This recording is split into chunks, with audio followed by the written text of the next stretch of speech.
Not only is Lady Ballers the number one streaming movie on Rotten Tomatoes, we also made it to Capitol Hill when Congressman Eric Burlison, my friend who has been on this show before, you might remember him, was questioning Riley Gaines, a star of the Lady Ballers movie, on what is going on with women's sports and the agenda. Check it out.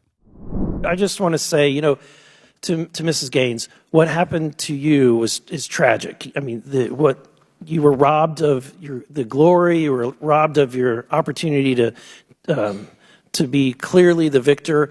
And if it weren't so tragic, it would be comical. I mean, and I understand there's a movie being made, the comedy about this very issue, that on the Daily Wire that I can't wait to see. I encourage everyone to watch it. And truthfully, I think that's what's needed. Because what we're seeing, again, what myself and my teammates and my competitors saw was a mockery of women. And I believe it's time we mock the mockery through comedy, because you're right, it's objectively funny. It's inherent to almost look at this and laugh because it feels like satire. But watching that movie, to which I watched, it didn't feel like satire, it felt like a documentary of what, again, myself and girls around the country continue to go through. Thank you, my time has expired. Really important point from Congressman Burlison and, of course, from Riley Gaines.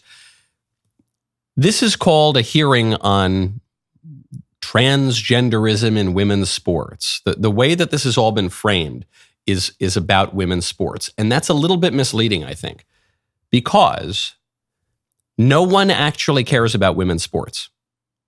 If this were just about women's sports, people would write it off and say, don't we have bigger issues in America? Yeah, maybe it's a little wrong. The hulking dudes running and beating the women. But like, who cares? We're on the brink of World War III. We got a migration crisis. Who cares about women's sports? No one even shows up to watch them. No one goes to WNBA games. It's a minor issue. I agree with you. No one actually cares about women's sports. That's not what this is about. What this is about is justice. No, I'm not. I've never gone to see a women's basketball game, and I never will. I don't even watch men's sports, really. A very small number of exceptions. That's not the problem here. The problem is that these women have trained their whole lives. They were told that there are rules to the game. They were told that if they worked really hard, they could win a trophy and they could get some glory, that they could get even material benefit from it. They could get scholarships. They could go to the college of their dreams. And then that is being stolen from them by men who are breaking the rules of the game. That's what's so wrong. That's how you get someone like me fired up about this. I don't care about women's sports at all. And most people don't. But you don't need to care about women's sports to recognize that this is terribly wrong. And it's deeply unjust, and it's dangerous for women.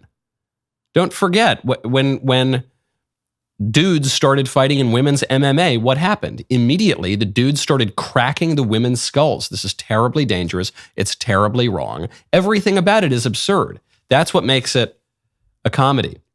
One of the critical reviews of Lady Ballers said this movie is actually undercutting its argument that we need to save women's sports, because the joke in the movie is that no one actually shows up to women's sports and they start showing up when the men infiltrate the games.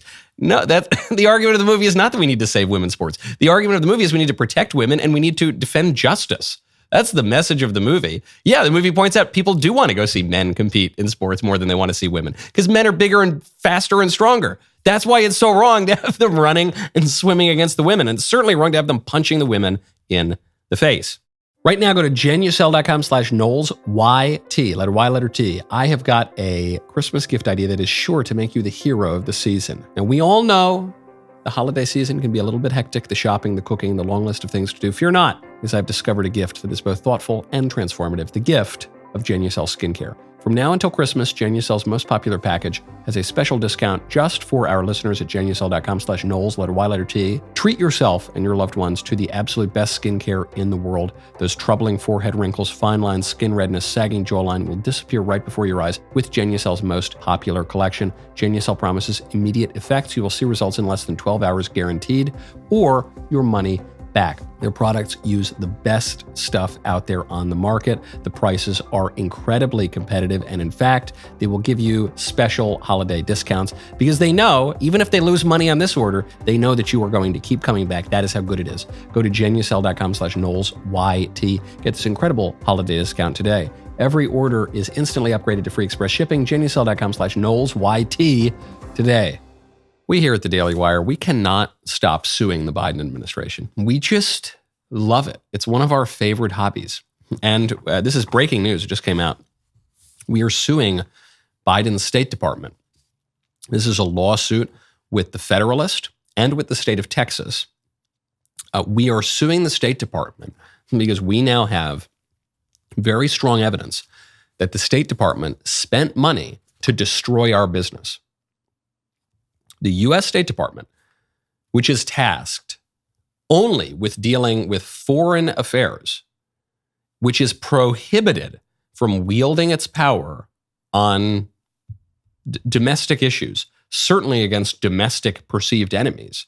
The State Department used its money to destroy the Daily Wire. How did they do that? They used government money.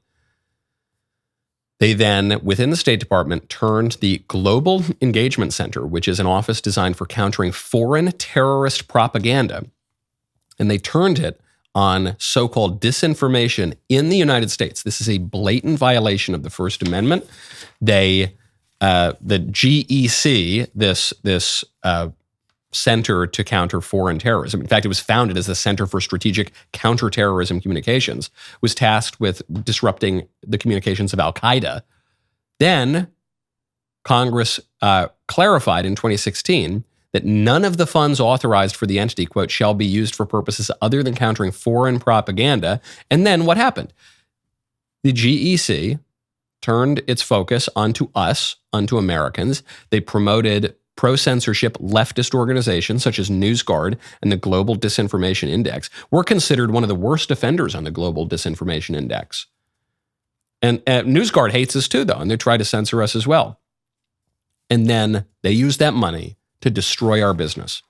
And not just us, to destroy the Federalist, to destroy the New York Post, to destroy Reason Magazine. Reason Magazine, they're just some amiable pot-smoking libertarians. They're going after Reason, too. Reason is barely, it's hard to even call that right-wing. It's vaguely right-wing. State Department going after them, too.